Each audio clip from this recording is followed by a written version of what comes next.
Hello, Ram Ram मेरे प्यारे भाइयों। राधे राधे। और आप सब कैसे हो? आशा करते हैं आप सब संग मस्त होंगे, अच्छे होंगे भाई। आज अपने सब्सक्राइबर भाई मिले, उनसे आपको मिलवाते हैं। और फिलहाल उनकी ये रही गाड़ी भाई, यूपी 78 LT 4514, जो कि 2025 का लास्ट का मॉडल है, एस मॉडल रहने वाला है। आज बात करेंगे इनके काम करने के तरीकों को, और किस तरीके के ये काम करते हैं, और क्या ही इनकी अर्निंग वगैरह क्या होती है, इसके बारे में आज हम चर्चा करेंगे। तो फिलहाल इनकी गाड़ी दिखा दें भाई। अभी नई गाड़ी है, कुछ ही दिनों की है। तो बात करते हैं, देखते हैं कि इनकी गाड़ी कितनी पुरानी है और काम करने का इनका कैसा तरीका है। और तरीका अच्छा लगे तो आप लोग भी फॉलो कीजिएगा। तो फिलहाल भाई मिलते हैं। तो राम राम भाई। राम राम भैया जी, और सभी को राधे राधे। तो भाई क्या नाम बताया? स्वदेश प्रताप यादव। स्वदेश प्रताप, निक नेम राजा यादव। राजा यादव। राजा भाई याद हैं ये, और अपने कानपुर के ही रहने वाले हैं, है ना। हुंडई और एस मॉडल है ये। और इसमें कोई स्पीड गवर्नर नहीं लगा होता है, फुल स्पीड में भागती है। हालांकि स्पीड गवर्नर लगा होता है तो यहाँ पे जो है उसकी बैजिंग आ जाती है कि 80 की स्पीड से ज्यादा आप नहीं भाग सकते हो। मारुति वाले भी लगा के देते हैं, लेकिन इसमें कोई स्पीड गवर्नर नहीं है। तो आने वाले समय में, या अभी ये गाड़ी बंद हो चुकी है, कमर्शियल में नहीं दे रहा है। ये एस मॉडल है, और इसके टॉप मॉडल आता था SX, उसको भी कमर्शियल में देते थे, उसको भी बंद कर दिया है। अब इन दोनों को बंद करके एक प्राइम गाड़ी उतारी है इन लोगों ने, हुंडई वालों ने, और उसको ही कमर्शियल में देंगे, और 80 की इसमें स्पीड रहेगी। तो भाई कुछ काम करने का तरीका बताओ। जैसे कि बताया, नवंबर महीने की गाड़ी है ये, और लगभग 3 महीने लगभग इस गाड़ी को हुए हैं आपको लिए हुए, है ना? ऐसा ही है ना? हाँ हाँ भैया जी। तो भाई ये कुछ है। अब बुकिंग भी बीच में आ रही है, बुकिंग को उठाते हैं, और उसके बाद फिर बातचीत भी हम लोगों के बीच में जारी रहेगी, क्योंकि काम भी करना है। आप भी अपने डिवाइस खुला रखिएगा। डिवाइस मेरा खुला अगर कोई ढंग की बुकिंग आए तो भाई एक्सेप्ट कीजिएगा, और यहाँ से फिर चले जाइएगा। तो ये रहे भाई अपने राजा यादव भाई। तो ये बताओ, 3 महीने हो गए, ओला उबर रैपिडो सब में आपकी आईडी बनी हुई है। काम करने का तरीका आप बताएं। जैसा कि अभी कुछ बता रहे थे, उसके बारे में थोड़ा बताइएगा। जैसे कि मॉर्निंग में वही मैं समथिंग निकालता हूँ, 5-5:30 बजे मैं निकालता हूँ मॉर्निंग में गाड़ी।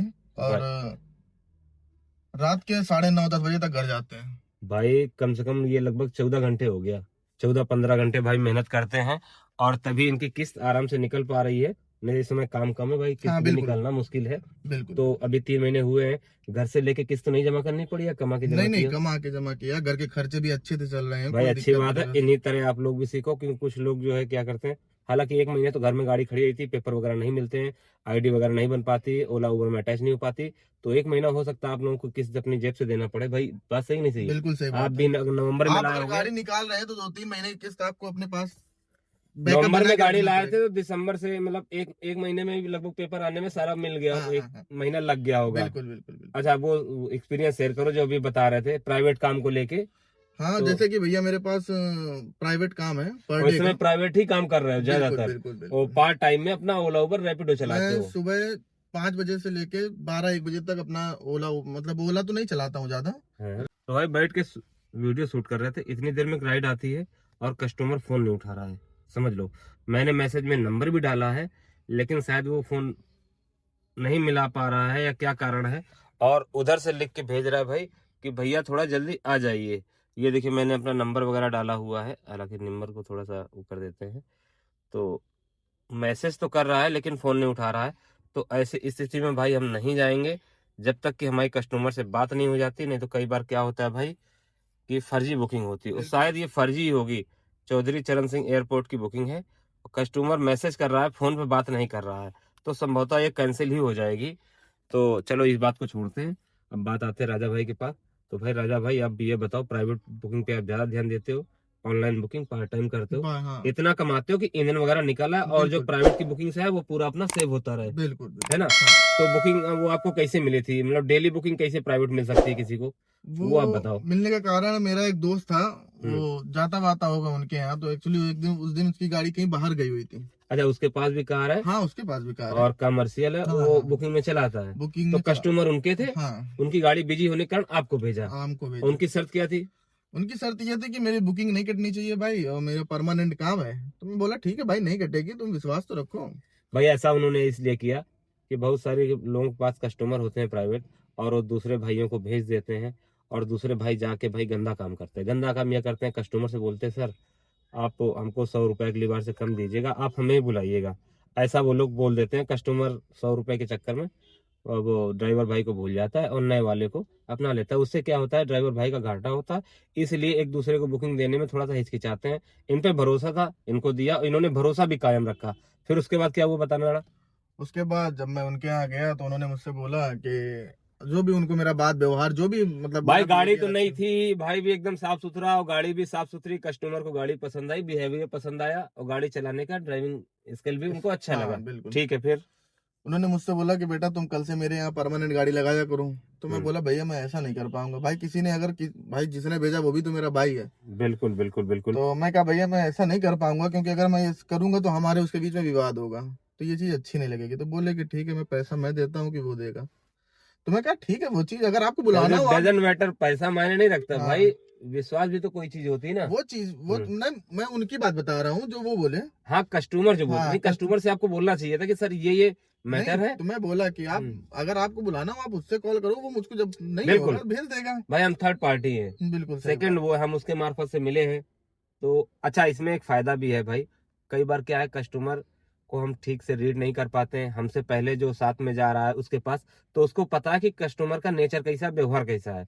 अब हम डायरेक्ट चले भी जाएं किसी बार और कहीं हमारा पैसा फंस जाए तो भाई उससे कह भी नहीं सकते भाई पैसा दिलवा दो, बिल्कुल बिल्कुल क्योंकि बिल्कुल वो तो कहेगा यार आपने हमारा कस्टमर काट बिल्कुल लिया और पैसा नहीं दे रहा, तो अच्छी बात है भाई, सही बात है ना। वो तो उसी कस्टमर का ही सपोर्ट करेगा।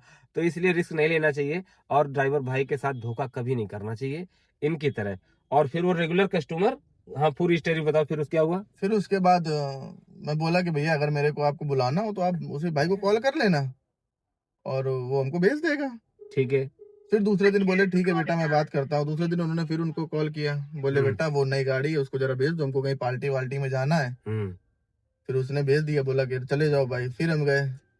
ठीक है। फिर तीसरे दिन फिर उन्होंने उसी को कॉल किया, बोले उसको भेज हेलो, दो। अरे भैया आपने गाड़ी बुक करी है, फोन तो उठा लो भैया, मैसेज भी किया है आपको जो है।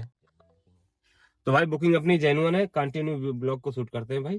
तो भाई के कस्टमर भी बने हुए हैं और ड्राइवर भाई से अच्छा संबंध भी है, क्योंकि कस्टमर आज है नहीं है, लेकिन ड्राइवर भाई से अच्छे संबंध बना के, दोनों तरफ से अच्छे संबंध बना के चलिए, कस्टमर से भी बिल्कुल और बिल्कुल ड्राइवर से भी। किसी के साथ धोखा नहीं करना चाहिए हम लोग को, वैसे भी, है ना।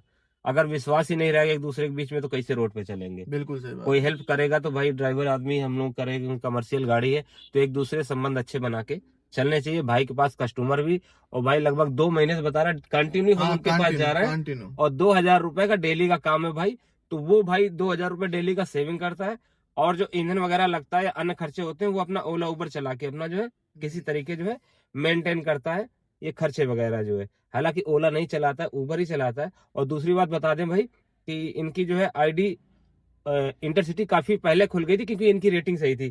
कितनी राइडें हुई थी दिखाना ना, जब खुली थी तब कितनी राइडें थी। तब आई थिंक मेरी 67 या 66 थी। मतलब 50 प्लस थी, 50 प्लस थी और 100 से कम थी। हम्म। तो इनकी इंटरसिटी खुली नहीं थी। इन्होंने कस्टमर के को फोन मिलाया और फिर क्या बात हुई उनसे। मैं उनसे बोला, बस इतना ही बोला कि भैया मेरी मतलब इंटरसिटी मेरी खुलनी है। तो बोले कि ठीक ये है। भाई अच्छा की आईडी है, स्वदेश नाम है, घर का नाम, निक नेम इनका राजा है। अब 4.98 रेटिंग है, बहुत अच्छी होती है भाई। 4.85 है तब भी सही है, उससे नीचे तो फिर डाउन है। देख लो कैंसिलेशन रेट भाई बहुत ज्यादा कर रखा है यार। कैंसिल 10% करते, चलो ठीक है। एक्सेप्टेशन रेट 36% है। 101 राइड अभी तक की है 1 महीने में। तो भाई इनकी आउटसन इंटरसिटी काफी पहले खुल गई थी कस्टमर केयर से। और ये तरीका बता रहे हैं भाई, कस्टमर केयर से आप बात कीजिए अगर आपकी रेटिंग सही है, जैसे कि आपकी खोल दी बात करने के बाद। बिल्कुल बिल्कुल। उन्होंने क्या बोला था, उन्होंने क्या बोला। कुछ नहीं बोले कि ठीक है आप मुझको 2 मिनट का समय दीजिए। फिर उन्होंने खोल दी, बोले फोन रिफ्रेश करिए आप ऐप। रिफ्रेश करने के बाद आपने देखा कि हमारी इंटरसिटी खुल चुकी है भाई। तो भाई ये कुछ रही इनकी कहानी भाई। काम करने का तरीका हमें बहुत अच्छा लगा, आप लोगों को कैसा लगा बताइएगा। स्वदेश भाई हैं उर्फ राजा भाई हैं, राजा यादव। अपने कानपुर में किस क्षेत्र में रहते हो। नौबस्ता।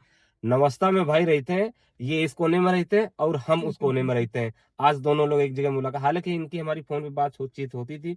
ये पहले कहीं पे जॉब कर रहे थे। क्या सैलरी थी वहाँ। वहाँ सैलरी मेरी 14,000 थी, 14,000 रुपए थी। तो भाई किसी कारण काम छूट गया, फिर ये अपने इस लाइन में आ गए हैं। तो ये बताओ इस लाइन में सही है, मतलब अपना नहीं, 14,000 ठीक है, ठीक है। ठीक है ना। देखो मेहनत करने वाले के देखिए, लिए आप कोई मेहनत करोगे, आपको मेहनत करनी पड़ेगी। आप ये सोचो पैसा मेरे पास चल गया, ऐसा नहीं होगा। तो एकदम सही बात है भाई, मेहनत करने वाली काम की कमी नहीं है, काम तो खैर कम ज्यादा होता रहता है, हर धंधे हाँ, में होता कभी रहता कम है, इसी होता है, धंधे में कभी नहीं। ज्यादा होता है, वो तो तो अगर है ही। काम करना है तो इस लाइन में आइएगा, अगर काम करना ना हो तो कोई दूसरी लाइन बिल्कुल, चूज कर बिल्कुल, लीजिएगा, बिल्कुल, क्योंकि बिल्कुल। इस काम में भाई मेहनत आपको करनी ही पड़ेगी, तभी आपको सफलता मिलेगी, नहीं तो आप घाटे में ही जाओगे। तो वीडियो को ज्यादा लंबा ना करते हुए, मेरे पास भी बुकिंग आ गई, मैं भी फटाफट निकल रहा हूँ और भाई को इजाजत चाहूंगा। बिल्कुल, और बिल्कुल, राजा भाई चलते हैं, फिर कभी नेक्स्ट वीडियो में मिलेंगे, तब तक सभी बिल्कुल, भाइयों को बिल्कुल। राम राम, राधे जय हिंद, राधे। जय भारत।